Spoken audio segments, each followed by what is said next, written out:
agradecendo muito a doutora Renata Sandoval, que gentilmente vai apresentar a reunião do Grupo Latino-Americano de Estudos de Tumores Hereditários hoje, nessa sexta-feira. Ela está fazendo um pós-doc no Dana-Farber, em Boston, e tem trabalhado bastante, né, Renata? Se quiser falar um pouquinho aí das suas atividades, fique à vontade também. É uma grande amiga, uma pessoa muito competente, totalmente enfronhada na oncogenética, e eu queria agradecer você pela disponibilidade, pela gentileza de preparar essa apresentação de hoje. A gente está muito honrado com a sua presença, Renata, por favor. Eu que agradeço, Benil, a oportunidade, e o intuito da apresentação de hoje é realmente fazer um brainstorm, trazer alguns assuntos interessantes para discussão, né, para um grupo que gosta tanto aí desse assunto. Eu acho que não teve muita novidade na ASCO desse ano, assim, em relação a câncer hereditário. A vedete da ASCO de 2022 foi mais a questão do HER2, né, positivo, dos tumores HER2 positivos, o estudo Destiny, que vai ser uma grande mudança, talvez, para a prática clínica na oncologia. Mas eu trouxe alguns assuntos que eu acho que são muito importantes para a prática atual e para o que a gente vai enfrentar, talvez, nos próximos anos.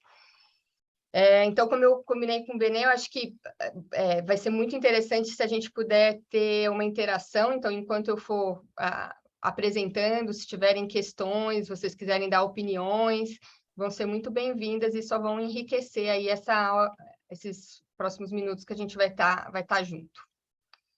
Em relação ao meu trabalho, né, Benê? Então, assim, no Brasil, eu faço aconselhamento genético, trabalho com... grande parte da minha clínica é oncogenética.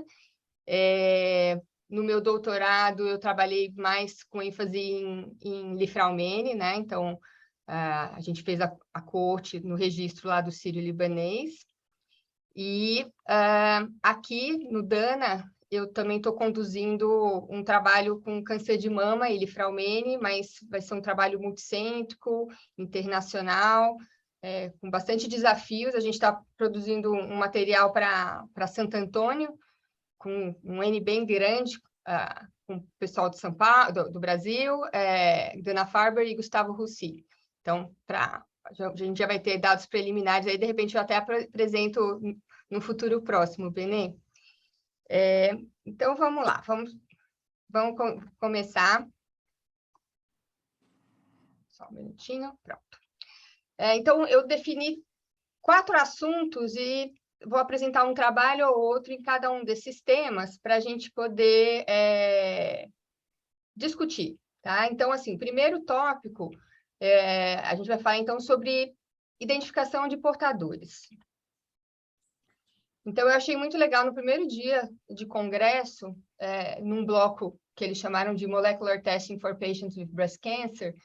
Então, o Mark Robinson, do Memorial, ele fez uma apresentação interessante discutindo a questão da testagem baseada em critérios e testagem universal. Então, eu achei bem interessante as coisas que ele trouxe, né? Então, ele contou a história de que, no início, né, ele participou desse início das pacientes mutadas, né? Então, inicialmente, a gente acreditava que eram os portadores de variantes patogênicas germinativas eram raros, não era uma coisa comum na população em geral. E que você portar uma variante patogênica, de repente, estava associada a um risco extremamente alto, né? Maior de 90%. Então, a gente estava falando mais de genes de alta penetrância. Naquele início, talvez eles não tinham muito conhecimento em relação ao real benefício das intervenções redutoras de risco. Então, talvez a gente não sabia, né, a oforectomia para pacientes BRCA, mastectomia, quimioprevenção. E, naquele momento inicial, esses dados não eram relevantes para o tratamento, né? Então, eu achei bem interessante ele colocar esse como era antes, E, na verdade, o que a gente descobriu ao longo dos anos, né? Que, na verdade, a gente identificar um portador de uma variante patogênica, um gene associado a uma condição dominante, não é uma coisa tão rara. Ele falou mais em relação a câncer de mama, né? A palestra dele foi voltada para câncer de mama. Então, a gente sabe que, poxa, se a gente considerar BRCA1, BRCA2, uma a cada 250 mulheres sem câncer de mama porta uma variante patogênica. Se eu pegar as pacientes com câncer de mama, uma a cada 50. Se eu pegar a mulher com câncer de mama e testar um painel, né, com genes principais, uma para 20. Então, a gente viu que não é tão raro, né? Então, tem muita gente por aí que porta variantes patogênicas. Em relação ao risco, agora a gente sabe que tem baixa, moderada, alta penetrância, moderada penetrância, que às vezes pode se comportar como baixa penetrância. Então, depende. A gente não consegue colocar todo mundo no mesmo balaio. E agora a gente já tem, para algumas situações, benefício, né? A gente tem documentado o benefício de algumas intervenções redutoras de risco. Então, principalmente no cenário BRCA1, BRCA2, para genes de moderada penetrância, isso já é mais incerto. E em relação ao tratamento, também a gente sabe que existe relevância no cenário BRCA1, BRCA2, principalmente em relação a inibidores de PARP. Só que, por exemplo, para PALB2, pode ser que haja, né, um impacto, mas possivelmente a gente não tem impacto para CHEK2 e ATM, né? Então, também a gente tem todo esse espectro de situações. Uma coisa que a gente sempre coloca, né, Renata, é que com o advento dos painéis multigenes, a gente está entendendo de uma maneira diferente o risco de câncer para diferentes genes, né? Porque você começa a descobrir o risco de câncer para genes que antes você não fazia ideia que aquele risco existia, porque você nunca pedia aquele gene para aquele paciente com um diagnóstico de um câncer específico. Agora, o que está acontecendo é que você está descobrindo que determinados genes podem ter um espectro maior do que aquele que a gente imaginava antes dos painéis, né? Eu acho que é isso que você falou aí no primeiro slide, que depende, né? Primeiro, que não é raro, segundo, que depende, e a gente tem que ir reaprendendo as relações de risco e o espectro de risco de câncer para cada gene alterado com o passar do tempo e a avaliação de Big Data de correlação genótipo-fenótipo dos painéis, você não acha? Com certeza. Até ontem, por exemplo, um colega me mandou mensagem que estava confuso em relação a Lynch, né? Lynch e câncer de mama. E é isso, apesar de vários estudos mostrarem uma frequência maior, isso daí ainda não foi documentado assim, esses estudos prospectivos até maravilhosos, né? Hoje em dia, com os registros de Lynch, não foi um risco relativo tão grande a ponto de mudar a prática, né? Não sei até se você gostaria de falar alguma coisa sobre isso, Benê, porque você tem mais experiência. Eu acho que a gente está aprendendo a fazer essas correlações e quanto mais dados a gente tiver, mais significância vai ter a resposta para poder falar o risco com base estatística, né? E não naquela coisa do eu acho. Acho que nós temos que mostrar a correlação numérica, né? Porque hoje não é só o gene, né? Ainda mais Lynch, que tem 4 genes pelo menos, cada gene tem uma penetrância e cada variante dentro de cada gene tem uma característica. Então, é muito complexo isso, né? Não é uma coisa simples de você responder a pergunta de maneira simplória. Eu acho que a gente tem que analisar isso de uma maneira cuidadosa, porque a simples mudança de uma variante patogênica dentro do mesmo gene, a gente pode ter fenótipos diferentes, né, Renata? Eu concordo com você. E daí, ele desenvolvendo a linha de raciocínio dele, né, ele mostra esse trabalho da IADAV, e que mostra a sensibilidade, né, do critério NCCN. Então, para BRCA1, BRCA2, 87%, para genes de alto risco para mama, 79%, se a gente considerar pelo menos os 9, né, principais, 70%. Então, assim, ele falando, poxa, tem uma sensibilidade interessante para BRCA1, BRCA2, para outros genes talvez não tão boa, e a gente sabe que a gente não consegue identificar todo mundo que é portador com base em critério clínico, né? Nem no cenário HBOC, nem no cenário Lifraumene, nem no cenário Lynch, a gente sabe que os critérios não são suficientes. Mas e aí? Então, por exemplo, agora o novo NCCN, e já era uma tendência de câncer coloretal, a história da testagem, pelo menos o rastreio para Lynch universal, né, com imunohistoquímica, pelo menos, né? Mas aqui, será que a gente deveria, então, testar todas as mulheres com câncer de mama, já que os critérios não são suficientes? Então, por que não, né? Então, ele se posiciona que ele acha que não seja o ideal, então, a gente testar todas as mulheres. Esse trabalho do IADAV de 2020, ele mostra uma alta sensibilidade realmente e valor preditivo usando o NCCN e o cutoff, né, de idade menor ou igual a 65 anos. Então, eles conseguiram uma sensibilidade de mais de 90% para os 9 principais genes e 6 para os genes de alto risco, né? Eles conseguiram uma sensibilidade também maior que 90%, e para BRCA1 e BRCA2 maior que 98%. E que, usando essa questão do cutoff de idade com o critério NCCN, você reduziria a proporção, né, de pacientes testadas para 21%. Ele advoga também que, então, não seria necessário a gente identificar todas as pacientes portadoras de mutações, porque, por exemplo, genes de moderada penetrância, que a gente vai acabar pegando, na verdade, mais essas pacientes, certo? Porque, a princípio, BRCA1, BRCA2, a gente consegue pegar muito bem com os critérios atuais.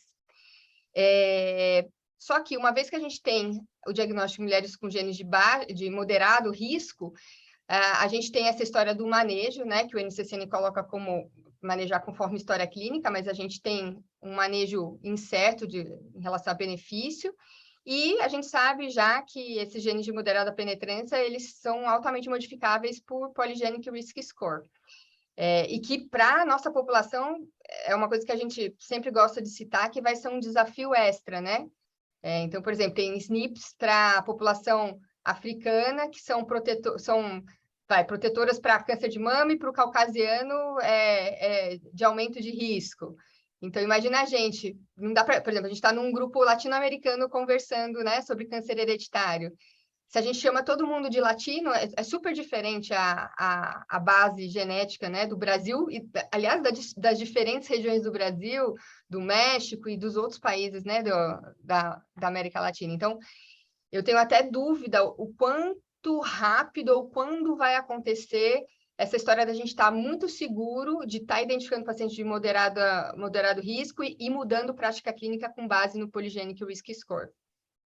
Eu acho que esse é um assunto que dá para a gente conversar uma apresentação inteira, porque é muito interessante, né? Mesmo o latino-americano do sul, da América do Sul, é diferente do latino dos Estados Unidos, né?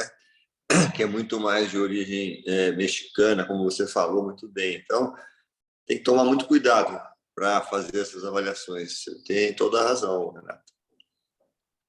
E, por exemplo, aqui nos Estados Unidos, se eles começarem a testar todas as mulheres com câncer de mama, eles usam muito painel, né? Eles fazem investigação por meio de um painel multigênico. Então, ele questiona até, assim, esse número elevado de variantes de significado incerto, e que aí todos esses pacientes vão ter que passar por aconselhamento, né? Isso já se discute que o sistema não é o suficiente para atender todo mundo, né? Então já se discute mainstreaming para testagem genética, que a gente vai falar mais lá na frente.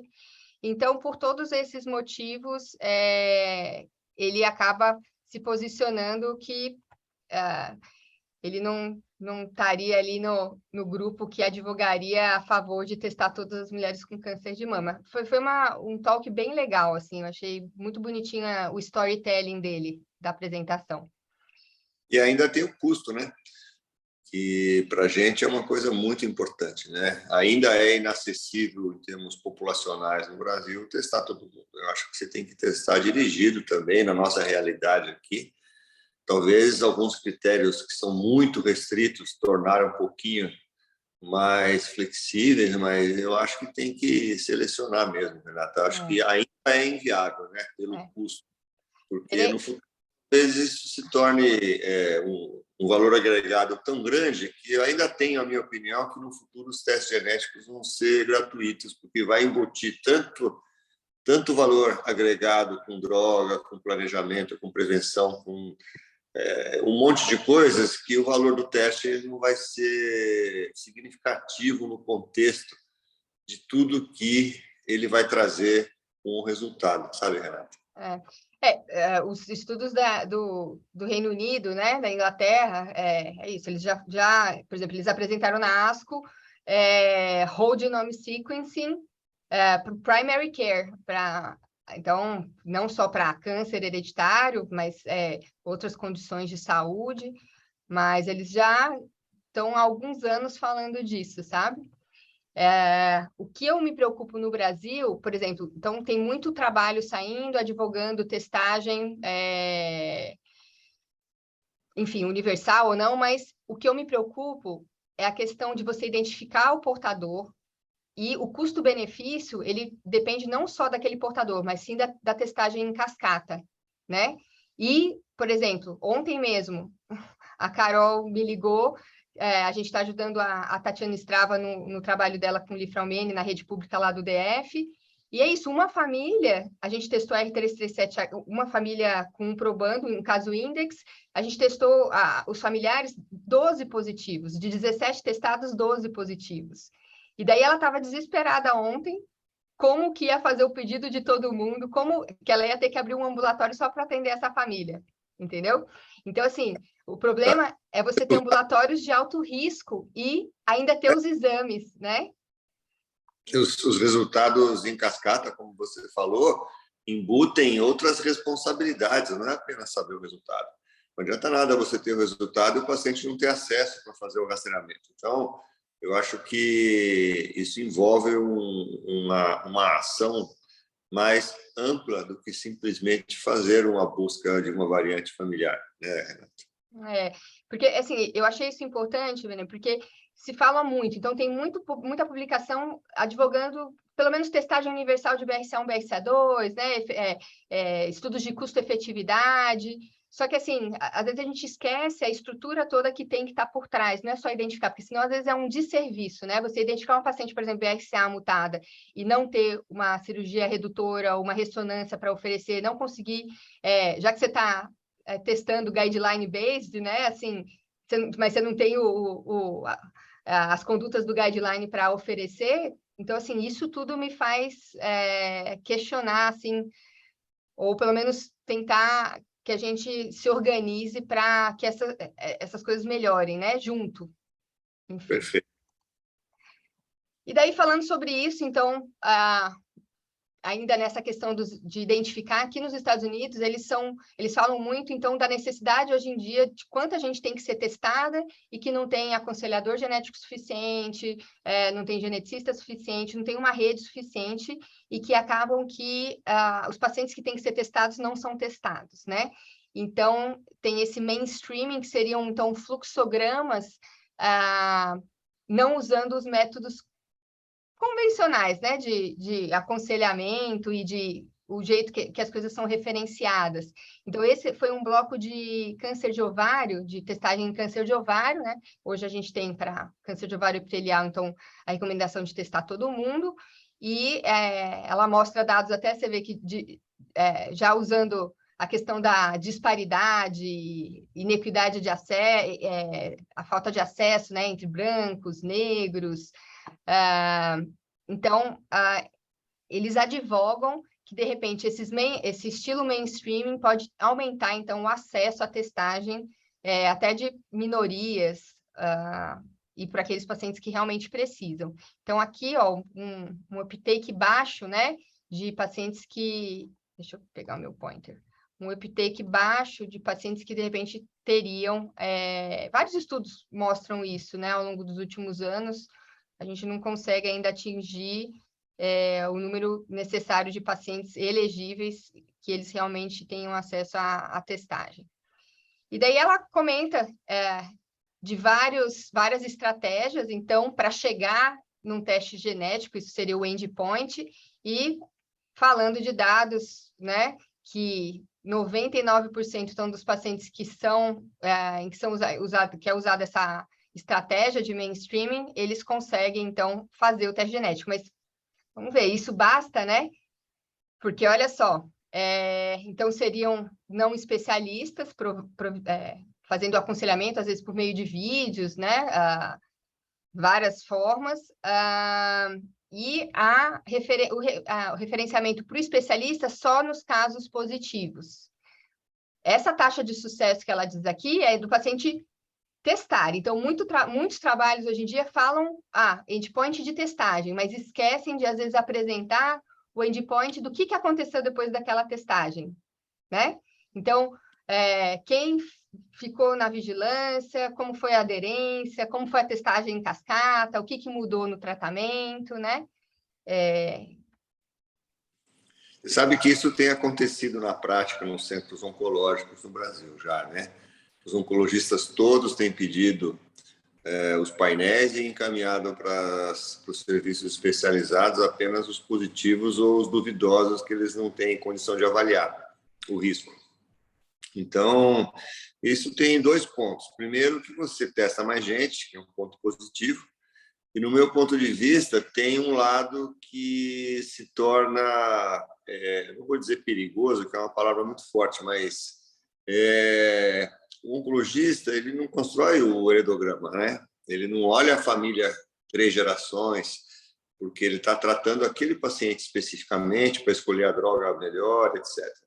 Então, as pessoas sob risco da família, muitas vezes, se você não tem um heredograma ou aconselhamento genético familiar, pode passar o rastreamento preventivo desapercebido aí para muita gente, né? Então, claro que nem todo hospital tem um serviço de oncogenética, mas eu acho que a testagem feita de maneira não sistematizada dentro de um esquema de trabalho multidisciplinar pode dar esse risco para os familiares não fazerem a prevenção que deveriam fazer de acordo com o risco do gene encontrado, né, Renato? Ou até eu me preocupo muito com as famílias até que são negativas, né, e que a gente sabe que é um teste não informativo, e que a gente sabe que a gente tem que oferecer pelo menos uma vigilância diferenciada, né? Então, assim, eu tenho muito medo, assim, como o ideal seria educar, né, os health professionals, que, independente de qual seja, né, que está ali no front, para ter esse entendimento, porque não é só um teste positivo ou negativo, né, assim, é muito mais que isso. Então, assim, eu tenho até medo dessa questão do pré-aconselhamento via vídeo, o quanto isso passa a informação correta. A gente tem vários trabalhos publicados, por exemplo, aconselhamento em grupo, em pessoa one-on-one. Então, a gente que faz isso na prática, que é muito diferente, né? Quando você conversa, por exemplo, uma família toda junta e você consegue conversar com uma pessoa. Cada um está num momento de vida diferente. Cada um vai ter uma percepção de risco e metabolizar aquela informação de forma diferente. Então, assim, quando a gente está fazendo one thing fits all, a gente está perdendo, talvez, um pouquinho de qualidade, mas eu também entendo que a demanda é grande, a gente tem que ter criatividade para pelo menos atender, né, a demanda que existe de alto risco, né? Mas quando a gente faz screening, population-based screening, a demanda fica muito maior, né? E talvez, assim, até as pessoas que têm um alto risco, eu não sei se elas vão também receber, não vão ser prejudicadas aí nesse atendimento. E daí, então, eu abro até para quem estiver por aí, se quiser falar alguma coisa. Eu acho que eu queria entender do grupo, né? Se alguém tem uma opinião, né, dessa questão do mainstreaming. Então, por exemplo, eu estava numa discussão outro dia de um projeto na África, e daí o pessoal falou, olha, nesse lugar as pessoas não entendem o que é um teste genético, então a gente está pensando em não fazer o aconselhamento para teste, porque eles não entendem, e fazer o teste e depois você resgata os pacientes positivos. Mas olha que loucura, porque naquele lugar não tem nem diretriz, eles querem fazer um dado epidemiológico para criar uma demanda para o sistema de saúde. Só que, assim, aquela pessoa, ela nem sabe que ela está testando e que ela não vai ter acesso à prevenção, né? Então, assim, tem umas questões muito complicadas, assim, com tudo isso. Então, vídeos podem substituir encontros, né? One-on-one, ou em grupos, que seja. Você vai, então, referenciar para o especialista os positivos ou as variantes incertas também, porque quando você está testando um monte de gente, vindo um monte de variantes, também vai sobrecarregar o sistema se você referenciar todo mundo que tem VUS, né? Claro. E daí, qual que é o real objetivo? Testar todo mundo, esse é o goal.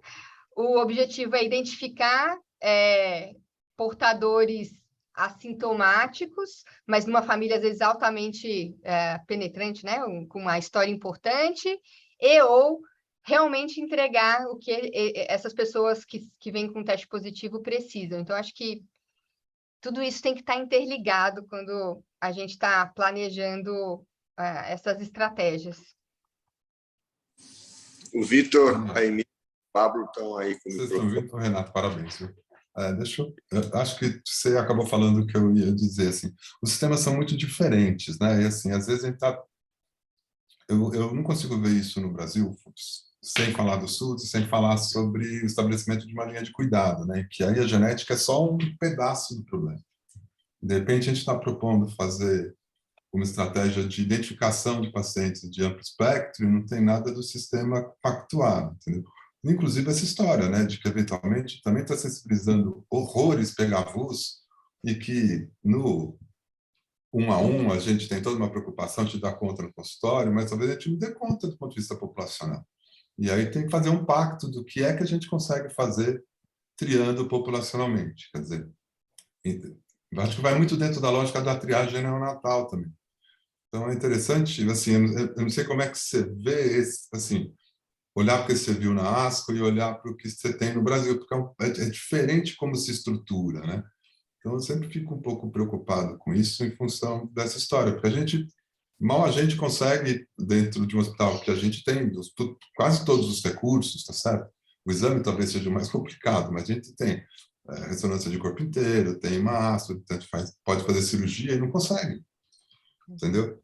E aí a gente quer que eles paguem os exames para a gente identificar um monte de gente e amém, entendeu? Então, como é que você, assim, dá para fazer algum paralelo, assim? Dá para trazer alguma dessas coisas para importar no sistema que a gente tem, sabe? Vitor, então, assim, é interessante. Aqui nos Estados Unidos, a gente fala dos grandes centros, a gente vê as publicações de centros de referência. E os Estados Unidos não é igual, sabe? Então, assim, muitas coisas, às vezes, que a gente se depara no Brasil, em algumas regiões aqui também são assim. Então, eu acho que existem vários mundos dentro de cada país, né? E eu tenho um pé atrás. Acaba que a gente revisa artigos, né? A gente acaba tendo que ler mais sobre essas estratégias que eles estão elaborando para tentar responder essa demanda que eles acreditam que não vai ser assistida só com os aconselhadores genéticos atuais, né? Então, assim, eles ficam tentando elaborar essa demanda alta aí, com essa questão da testagem sendo mais ampliada, esse maior acesso, né? Mas eu tenho várias dúvidas realmente no Brasil, e eu tenho várias dúvidas do quanto que o paciente realmente entende por meio de um vídeo. Eu sei que é time consuming, né? A gente gastar essa questão de educar o paciente, do aconselhamento pré-teste, você ir por todos os temas necessários, mas eu fico meio agoniada, assim, apesar deles acreditarem muito nesse outro fluxo, né? Eu fico preocupada. Eu acho que eu não vejo isso acontecendo a curto prazo, assim, de uma forma efetiva no Brasil, sendo realmente eficiente, porque também quando a gente mede nos trabalhos publicados, o que é eficiente? É ter um uptake de teste maior? Qual é a eficiência, né? Como que eu estou medindo essa estratégia? O que eu estou pedindo de entendimento? O que é bem sucedido, assim, o paciente ter ficado estressado ou não, ele ter entendido realmente o que é câncer hereditário, o que é câncer esporádico, né? Então, assim, até as ferramentas que a gente usa para medir isso nos trabalhos, né? Eu entendi. Assim, é que eu fico preocupado quando, assim, a gente está resolvendo uma parte do problema. Talvez a gente tenha que fazer pactos, são diferentes das coisas absolutas de detectar todo mundo. Não, a gente vai fazer um recorte, a gente vai fazer uma implantação que primeiro tem que garantir com que eu possa fazer a atenção que ele precisa. Então, eu não vou poder testar todo mundo, porque senão eu não vou dar conta, entendeu? Então, a gente vai ter que lidar com perdas na hora que a gente vai para a saúde pública. Quer dizer, a gente não vai dar conta de tudo. Então, assim, talvez a gente assim, é mais nesse sentido, entendeu? De que acho que a gente fica discutindo, talvez, assim, a universalização para a detecção, e é perfeito, mas eu fico pensando, se a gente universalizar, vai ter um monte de gente batendo na porta da gente para resolver problema que a gente não vai ter como nem governabilidade para resolver. Porque não está na nossa mão, entendeu? Eu concordo, Victor. É só uma consideração, assim. Não, eu concordo super. Eu acho que é importante. E eu acho que, assim, é importante, talvez, grupos que estão mais mais dentro desse assunto, assim, a gente tem que, talvez, ter criatividade também, começar a propor também como resolver, né? Porque, às vezes, a gente fica tão frustrado, e daí ou você se submete ao sistema e fica melancólico e chateado, né? Ou você tira a motivação para tentar, opa, vamos lá, então o que aqui funciona, né? O que aqui pode funcionar? Então, acho que é mais para provocar nesse sentido mesmo. O Israel está colocando que ainda tem o rol da ANS no Brasil, né? Para as seguradoras, para tentar gerenciar as regras aí de cobertura. E a gente sabe que foi um avanço, né? Ter o rol, mas ele ainda sempre tem falhas, né? Ele está sempre um pouco atrasado com a tecnologia atual, as indicações, os critérios. Eu não sei a opinião de vocês, mas e vale apenas para as seguradoras, né? Não vale para o Sistema Único de Saúde, que onde é o grande número da população vai ter acesso somente ao Sistema Único de Saúde, federal. Então, eu concordo totalmente com o Victor e com você, Renata. Vamos adiante? Vamos. Muito bem. Não sei por que não está... pronto. Muito bem. Então, agora, ethical dilemas. Isso daqui é bom para o geneticista. Eu vou contar depois um caso do consultório, mas eu achei muito legal. Eu adoro a Susan Dominick, eu acho ela muito boa, assim, nas palestras, e eu achei muito legal. Era um painel de discussão de caso, tá? E aqui tem muito teste direto para o consumidor, e no Brasil já tem também, né? Muita gente com 23andMe e outros testes diretos para o consumidor, e que é uma loucura. O pessoal pega os dados brutos desses testes e colocam para uma análise num outro site e vem para você com o resultado de uma variante patogênica no gene de predisposição ao câncer que às vezes não está lá.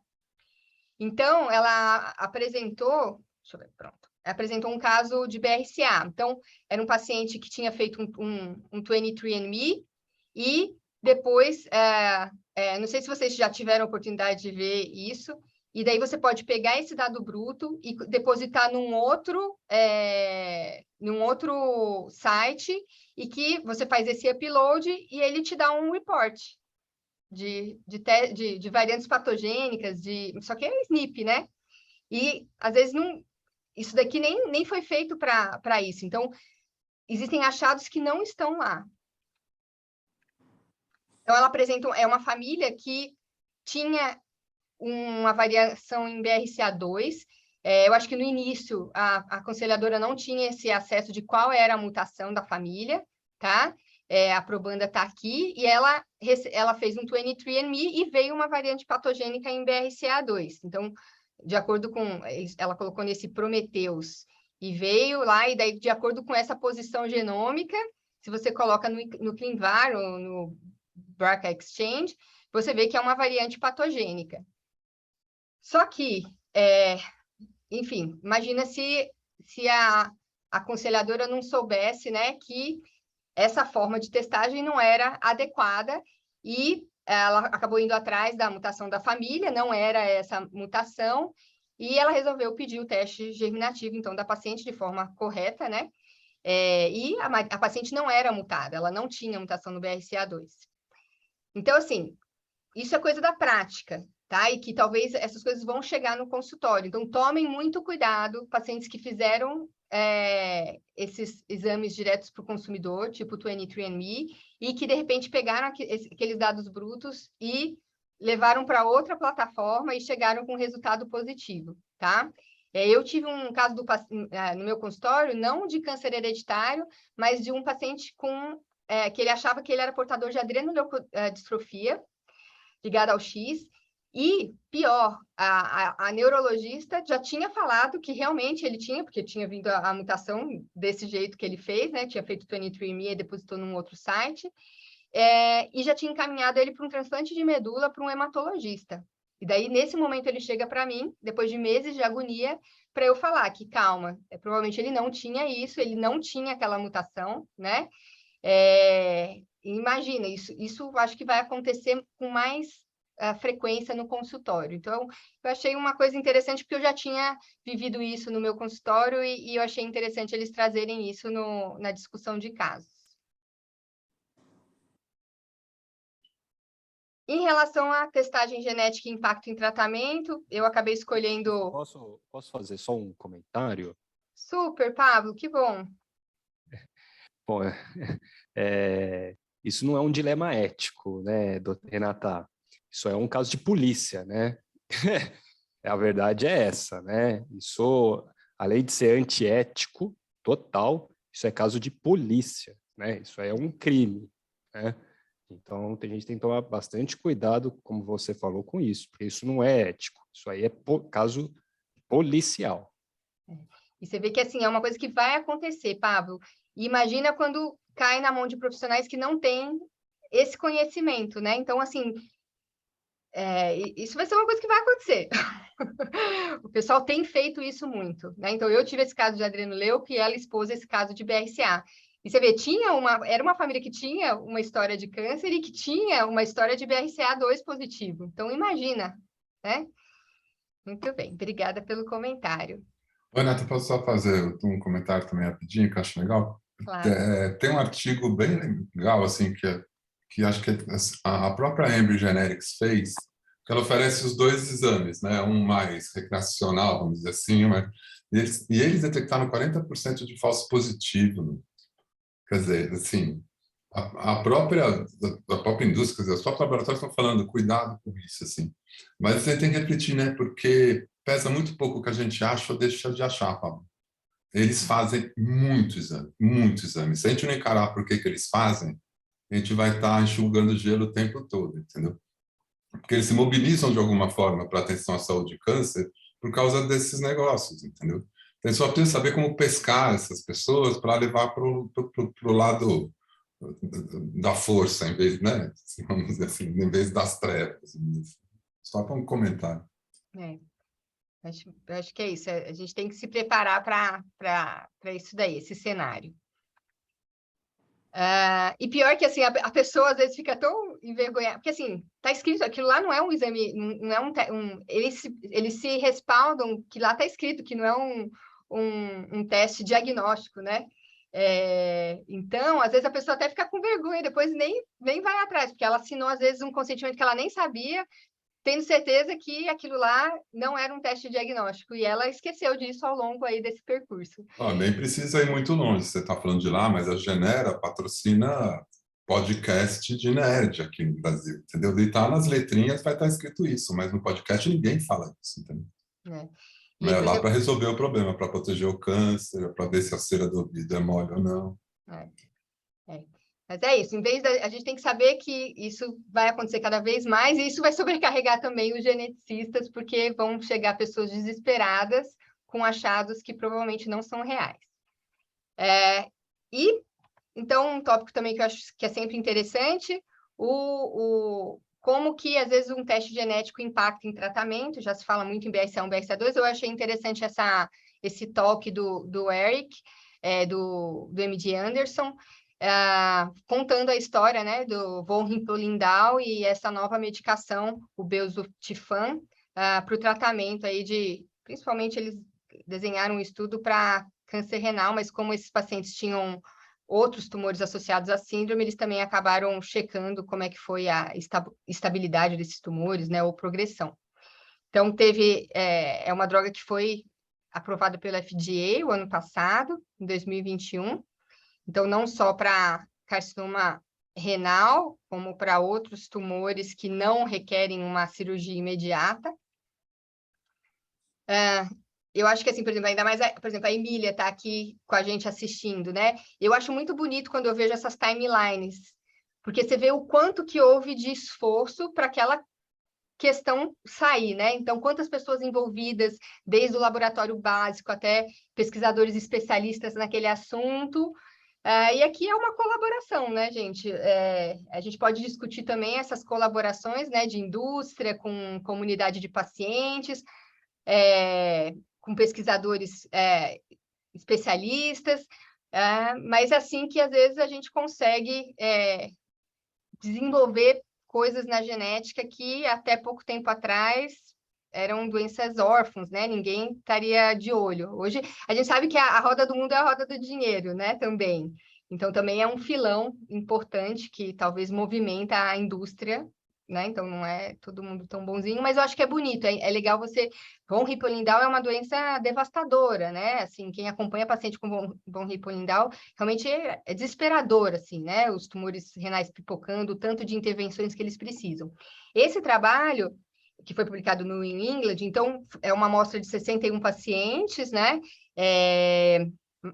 Idade mediana de 41, os pacientes tinham, então, câncer renal, não podia ser maior que 3 centímetros, se eu não me engano, e outras lesões associadas à síndrome. E eles consideraram, na verdade, resposta à estabilidade das lesões, né? A não progressão, tá? Então, metade aí da coorte, com um tempo mediano aí de segmento de 21 meses, metade da coorte teve, então, essa estabilidade. Aqui, mediana para essa resposta, né? E aqui são todos os pacientes que tiveram doença estabilizada ou essa resposta parcial. Isso aqui eu acho interessante. Então, assim, a gente pode fazer vários comentários, mas o que eles mais apontaram também é a questão dos procedimentos, né? Uma vez que a droga começou, que diminuíram os procedimentos, né? E daí, quando você vê a linha dos pacientes antes do início do tratamento, pacientes que tiveram muitas intervenções aí ao longo do caminho. Agora vamos ver, porque é um período muito curto de segmento, né? E como é um inibidor, né, do HIF-alfa, né, tem o 1 e o 2, 90%, na realidade, as células vermelhas, né, elas também utilizam essa via, e ela é um dos principais efeitos adversos dessa medicação é a anemia, né? A maior parte dos pacientes teve anemia, acho que eles chamam grau 1 ou 2, 2 ou 3, 1 ou 2, que são os graus mais leves. Então, assim, é uma esperança, né, para a área de genética. Eu acho que é muito interessante essa questão de ter uma medicação que usa aquela via, que tem a ver com aquela condição, tentando melhorar a vida dos pacientes. Vamos ver como que vai ser isso ao longo dos anos. Vocês querem comentar alguma coisa em relação a isso? Eu acho que ainda tenho 4 minutinhos. Eu acho que é um avanço que prenuncia outros desenvolvimentos, né, Renata?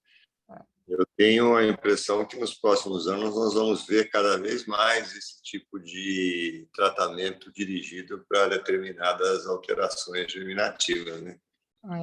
E eu acho muito interessante esse esforço, né, Breno? Então, tantos anos de estudo, você vai acompanhando, né? E testa uma medicação, não dá certo, daí depois consegue outro, mas daí tem efeito colateral, daí tem que ver se a toxicidade, né, não é tão pior do que a progressão, enfim. Então, eu acho que pelo menos dá esperança para os pacientes, porque von Hippel-Lindau é uma síndrome com muita morbidade, né? Muito bem. esse pôster, na verdade é um pôster que eu achei muito interessante também, pensando em tratamento, uma visão diferente que eu nunca tinha visto ninguém olhar nesse prisma, né? Então, da Alison Kurian, uma pesquisadora incrível, assim, lá da Stanford, ela publica muita coisa interessante, e, então, com o tema de Possible Overtreatment for Carriers. Então, aqui nesse pôster, desculpa que está pequenininho, mas, na verdade, ela usou um dado muito grande do CIR, né? E o que eu não entendi muito bem, depois eu fiquei pensando, e dado de 4 laboratórios. Então, eu não sei o quanto que essas informações são interligadas, né? Porque no dado do CIR tinha a história do tratamento da quimioterapia, e isso daí estava ligado ao resultado genético. Então, eu não sei em relação à proteção de dados, como eles conseguem cruzar esses resultados, mas um N muito grande, ela pegou só os tumores receptor hormonal positivo e HER2 negativo e triplo negativo. Maior parte das pacientes com variante em BRCA1, BRCA2 mesmo, e pacientes com early stage, né? Então, com estádio 1, 2 ou 3. E o que ela fez? Ela fez um conceito para entender se teve esse overtreatment ou não. Então, por exemplo, para a doença receptor hormonal positiva HER2 negativa, os pacientes que usaram pelo menos 3 ou mais drogas, né, incluindo antracíclico, ela falou como se fosse um tratamento mais agressivo, tá? E daí ela comparou, então, se a paciente não sabia, né, se o time que estava cuidando da paciente sabia que ela era mutada, e se houve, então, um regime mais agressivo nesse cenário, e ela viu, então, a associação, não para triplo negativo, mas para a doença receptor hormonal positiva HER2 negativa, esse possível overtreatment para as pacientes BRCA mutadas, tá? Acho que é um enfoque diferente, né? Porque a gente está sempre falando em identificação, e eu acho que é muito interessante quando trazem algum dado a mais de repercussão, às vezes, da testagem no tratamento, né? Então, tanto vamos lá, eu gosto daqueles trabalhos de cirurgias que não eram para ser feitas, né? Por exemplo, com as VUS e as oforectomias, e eu achei legal porque aqui ela abordou a questão da terapia sistêmica e num N muito grande de pacientes e com uma metodologia interessante. Você, né, Benê, que gosta de banco de dados, é interessante o que eles conseguem fazer, né, em termos numéricos e, enfim, eu achei interessante para trazer para vocês. Para quem faz pesquisa e para ter ideias aí de desenhos de estudo com o que a gente tem. Em relação a acesso, para a gente finalizar, né, porque a gente está com o tempo mais curto, essa palestra não foi para câncer hereditário, mas é o que eu falei para o Benê no início. Eu circulei mais em outros temas esse ano na ASCO, e é uma coisa que realmente me angustia, essa questão da gente quer tanto identificar os portadores, mas e aí? E as outras coisas que a gente tem que oferecer? Eu achei muito legal a fala desse Richard Sullivan, ele é do King's College of London, e foi numa temática lá, numa mesa dessa questão de affordability, né? Porque uma coisa assim, é a gente provar que é custo efetivo, e outra coisa é a gente ver se é sustentável para o sistema, né? Incorporar. Porque quando a gente olha para o paciente, isso também é um grande dilema, né? Para o paciente, sempre qualquer 1 mês, 2 meses de vida, 3 meses, quando a gente pensa na pessoa, tudo é válido, né? E quando a gente fala, às vezes, num sistema público de gestor, às vezes os valores são diferentes, né? E daí ele escreveu na Lancet, é um trabalho mais antigo, de 2017, trazendo essas questões, talvez, que o Vitor colocou também, em outros cenários, não no Brasil. A gente sabe que, dependendo do subtipo de câncer e do país, você vê a variabilidade de outcomes, né? Dependendo de onde a gente está. Então, de acesso a tratamento e survival mesmo, né? Então, é muito heterogêneo. Então, às vezes, dentro do mesmo país, a gente vai ver esse range aqui grande. Então, no momento que a gente está discutindo, por exemplo, esse estudo do Destiny, Benê, né, que primeiro paciente de mama metastática, que HER2 positivo antes era a imunohistoquímica 3 cruzes ou a imunohistoquímica 2 cruzes com FISH positivo. E agora eles mostraram que as terapias anti-HER2 vão poder ser usadas, pelo menos agora no cenário metastático, para os pacientes que eles vão chamar de HER2 low, que são os pacientes com a imunohistoquímica 1+, né? Ou 2+ e FISH negativo. E que isso é 60% dos pacientes com câncer de mama. Entendeu? Então, assim, para o paciente é muito interessante, porque esse paciente era um paciente que tinha poucas opções terapêuticas, uma vez que estava no cenário metastático, né? E que nada estava funcionando. Então, é um sopro de esperança, mas e isso para o sistema de saúde, né?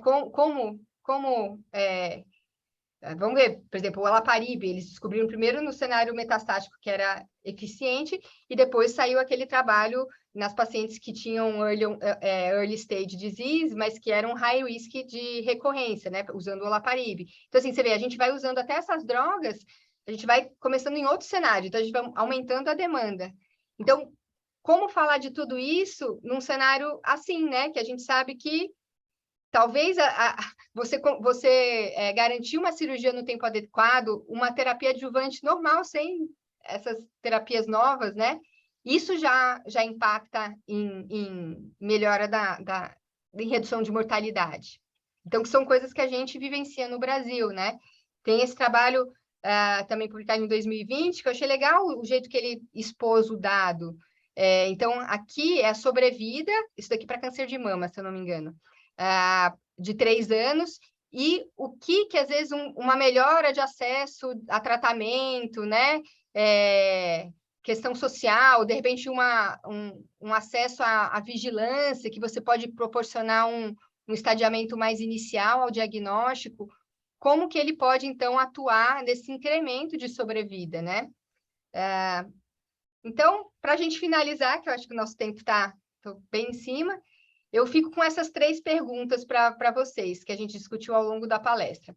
Então, testar todo mundo, mas e aí? A gente garante também as medidas curativas e preventivas que vão fazer um teste ser custo-efetivo? Porque é isso que faz custo-efetividade, não é só testar. É você oferecer tudo que vem depois. E aí, você testar... Vamos lá, não vamos nem falar... eles discutem muito essa questão de testar todo mundo para reduzir disparidades e desigualdades. Eu acho que só vai aumentar, né? Dependendo do cenário que você está fazendo isso. Será que, então, esses resultados de teste genético, ou positivo, ou variante incerta, eles vão impactar num overtreatment? E daí fica a questão para o grupo, para trazer inovações de raciocínio, né? Então, como que a gente reduz ou evita esse aumento que eu acredito que vai acontecer de um gap? A gente está numa época incrível de inovações, mas que eu realmente tenho medo do quanto que os pacientes vão ter acesso a tudo isso, né? A longo prazo. Então, a gente vê que já teve alteração do rol da ANS, então até a nossa população que tem seguradora de saúde já teve alterações, né?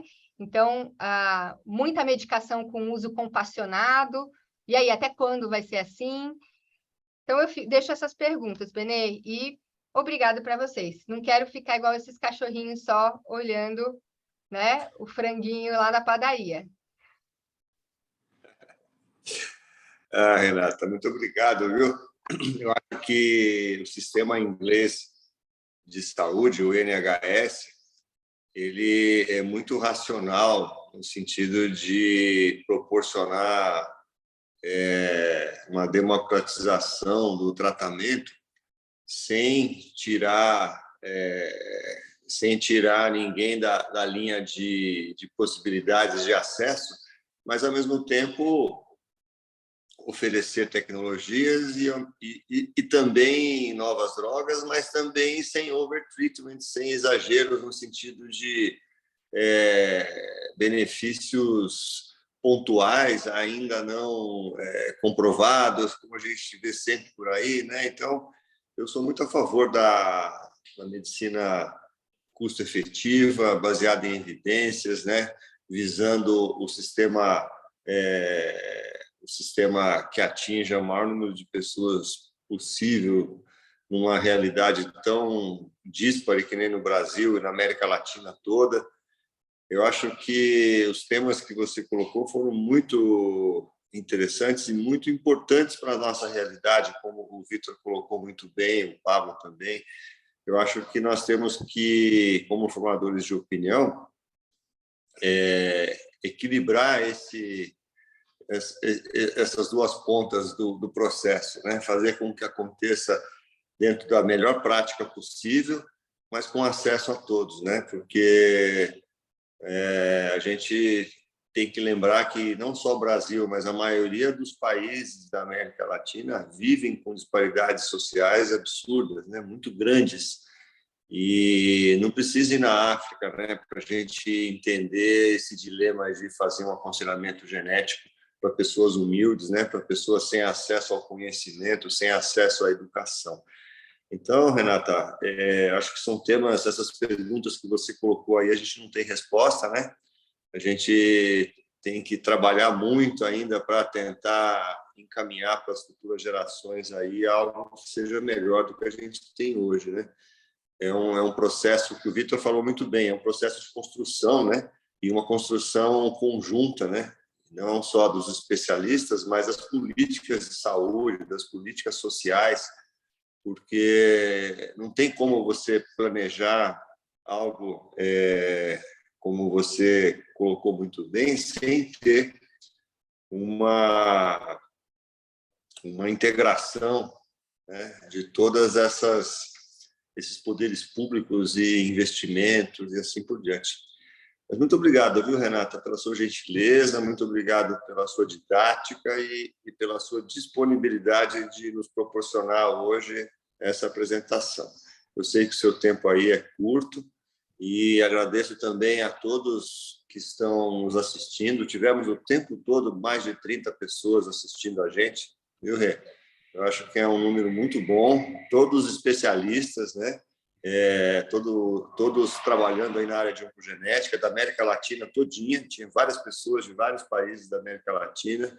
Muito obrigado aos nossos tradutores também. E até a próxima reunião. No final do mês, nós vamos ter uma reunião de casos clínicos, coordenada pela doutora Karen Alvarez, lá do Chile, que também está nos assistindo. E no início de agosto, nós estamos programando aí uma apresentação do professor Rashid para falar de microRNA também. Eu acho que a gente tem muita coisa pela frente aí, Rê. Espero que tudo corra bem para você aí no seu pós-doc. E, mais uma vez, muito obrigado. A palavra com você para você encerrar aí de Boston. Obrigada, Beni, mais uma vez. Agora, terminando a apresentação, eu vi que, na verdade, eu peguei o highlight da ASCO, porque, na verdade, o que eles têm mais falado é sobre questão de disparidade, né? A deles, às vezes, é mais racial, a nossa é mais socioeconômica. Então, isso é um tema que vem sido muito visitado aí, nessas últimas versões, né? Então, às vezes a gente não falou tanto de inovações, mas de uma coisa muito relevante para o nosso futuro, né? Enfim. Sem dúvida. Quem tem publicado muito isso é a revista Lancet. A Lancet, todo número tem publicado 1 ou 2 artigos de acessibilidade, de disparidades. Para quem não tem acesso à Lancet, ela tem uma área open que deixa os artigos abertos. Eu acho que é muito interessante a gente assinar as newsletters da Lancet. Fica a dica para o pessoal aí. Nosso tempo terminou. Muito obrigado a todos, ao Jefferson, aos tradutores e principalmente a você, Renata. Um abraço para você. Obrigada. Tchau, Emília. Fiquei feliz que você está aí. Tchau, pessoal. Tchau, Renata. Tchau, Benedito. Tchau a todo mundo.